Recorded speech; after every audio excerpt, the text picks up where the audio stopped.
Bom dia a todos, meu nome é Magdalena Rossi, eu sou professora associada do Instituto de Biociências do Departamento de Botânica, sou coordenadora do Laboratório de Genética Molecular de Plantas e ingressei aqui como professora em 2005. Nosso laboratório compartilha o espaço físico com a professora Eni Fló, do grupo que coordena o grupo de Biologia Celular, e o professor Igor Cesarino, que coordena a equipe de laboratório de lignina. Tá? Então, esse espaço físico que vocês que vão olhar é compartilhado pelas três equipes.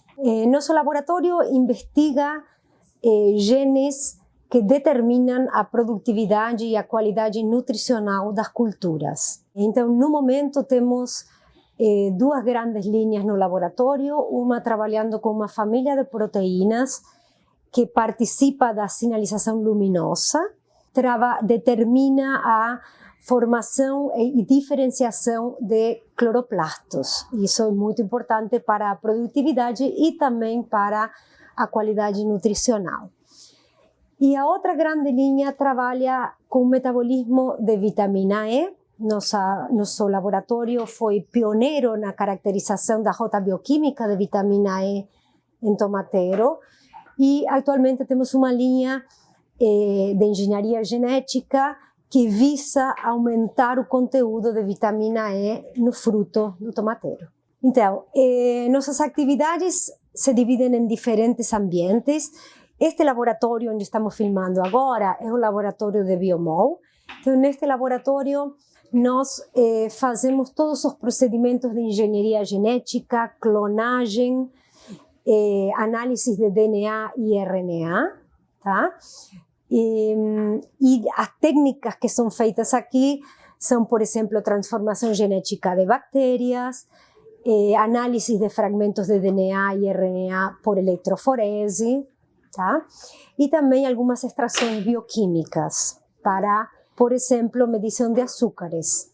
Em outro dos ambientes temos uma HPLC, que é um equipamento de cromatografia de alta performance, que nos permite quantificar com grande precisão compostos importantes desde o ponto de vista nutricional, como são os carotenoides, os tocoferóis e as clorofilas.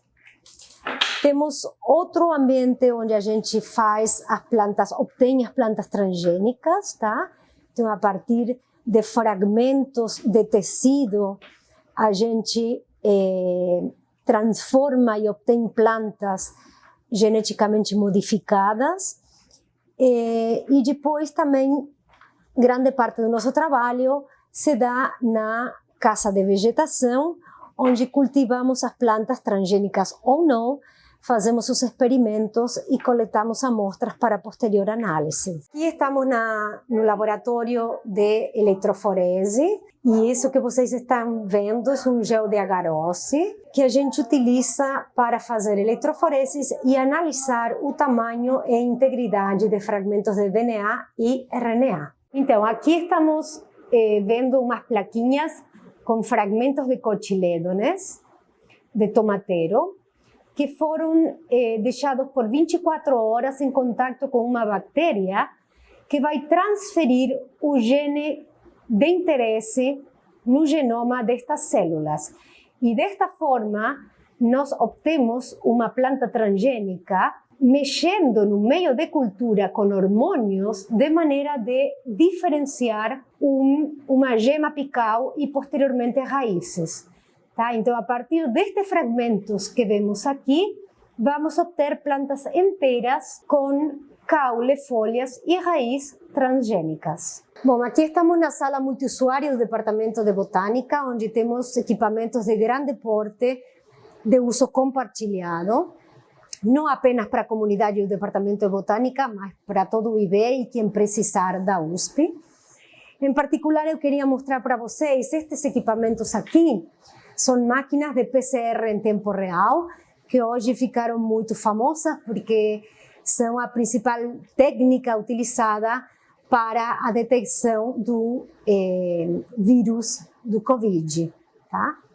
Então aqui podemos ver nesta tela o resultado de uma corrida. Cada linha daqui representa uma amostra. Então, estas são amostras de plantas, tá? Mas vamos supor que estas sejam amostras de sangue ou de hisopados de pacientes para fazer o análise do Covid. Então, esta amostra aqui, que aparece em um tempo anterior, tá? Porque aqui temos tempo neste eixo. Então, esta amostra apresenta mais título, um título maior de vírus do que esta amostra, tá? Que sai em um tempo posterior. Tá? Então, aqui temos uma amplificação de uma amostra de DNA ou de RNA ao longo do tempo. Tá? Então, quanto antes sobe essa curva, significa que temos mais amostra, um maior título do DNA-alvo aqui do que aqui. Bom, aqui estamos na estufa NB1. NB1 significa nível de biossegurança 1. Tá? Então, a estufa precisa ter algumas características por questões de biossegurança. Aqui dentro temos plantas de diferentes genótipos. Vocês veem assim, olhando por cima, tem plantas bem diferentes, tá? E esses genótipos, temos genótipos selvagens e muitos genótipos mutantes e genótipos transgênicos que foram obtidos pelos nossos pós-graduandos e pós-doutorandos para diversos fins, para estudo de diferentes genes. Então, por exemplo, tem alguns fenótipos, algumas carinhas muito particulares. Por exemplo, esta planta aqui. Esta planta aqui, vocês percebem claramente que tem um verde muito, muito mais escuro. Por quê? Porque esta planta percebe muito a luz, muito mais do que uma planta normal, tá? Ela foi modificada geneticamente para que seja uma super captadora de luz, tá? E a luz é fundamental para induzir a biossíntese de uma série de compostos, como por exemplo as clorofilas. Então, vocês veem que a luz também regula o crescimento. Então, vocês veem que esta planta, por exemplo, é muito mais baixa que a grande maioria das outras plantas aqui. E ela é muito mais verde. E vejam aqui o fruto, como é muito, muito, muito mais verde que o resto dos frutos das plantas que temos aqui ao redor. A mesma coisa acontece quando estes frutos assim super verdes amadurecem. Esses frutos maduros também possuem uma maior quantidade de compostos nutracêuticos, tá? Então, esta plantinha vai produzir frutos verdes com muita mais clorofila e frutos maduros com muito maior conteúdo de carotenoides e vitamina E. Aqui temos 3 plantas mutantes e com um fenótipo muito particular. Os frutos destas plantas nunca atingem a cor vermelha. Isso significa que nunca chegam a produzir licopeno. Licopeno é o carotenoide que dá ao tomate essa característica cor vermelha. Então, estes frutos ficam levemente alaranjados ou até amarelos, mas nunca vermelhos. Isso por quê? Porque estas 3 plantas possuem mutações em diferentes genes que codificam fatores de transcrição que vão induzir a produção do licopeno. Então, como essas plantas, entre outras coisas, como essas plantas são mutantes e não produzem esses fatores de transcrição, estes frutinhos nunca vão produzir licopeno e ficam alaranjados ou amarelos. Bom, aqui temos um resultado super fresquinho de uma aluna de pós-graduação, uma aluna de mestrado, Maria Oliveira. A Maria trabalha com essa família de genes que eu mencionei, que participa da sinalização luminosa. E nós suspeitávamos que se alterávamos de alguma forma a quantidade dessa proteína, iríamos alterar o padrão de crescimento da planta, pois sem dúvida nenhuma a luz é fundamental para a produção de biomassa. E vejam que interessante, aqui temos uma planta selvagem, sem nenhuma modificação, e aqui 3 plantas onde essa proteína foi reduzida, ou seja, a quantidade de proteína que estas 3 plantas produzem é muito menor que o normal. E vocês podem perceber que as plantas modificadas possuem um menor tamanho, tá? Então, estas plantas, de fato, produzem menos biomassa vegetativa e menos biomassa reprodutiva também, menos flores e menos frutos, e frutos de menor tamanho.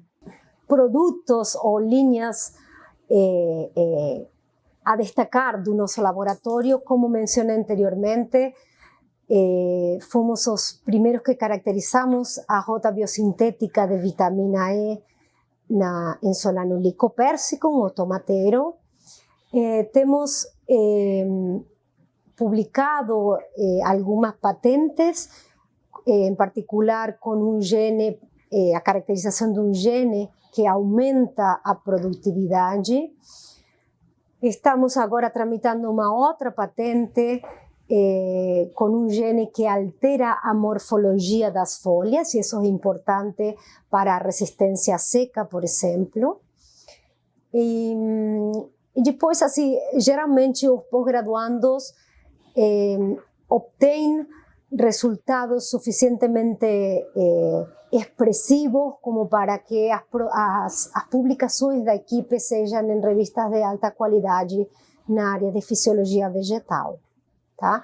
Parcerias internacionais temos diversas, tá? Agora, neste momento, estamos iniciando uma com uma equipe da Bélgica, do professor Alan Goossens, com o qual apresentamos um projeto para obter financiamento. Temos parcerias na Suíça, com o professor Felix Kessler, em Neuchâtel, em Zurich também, com o professor Stefan Hostenstein, na Alemanha.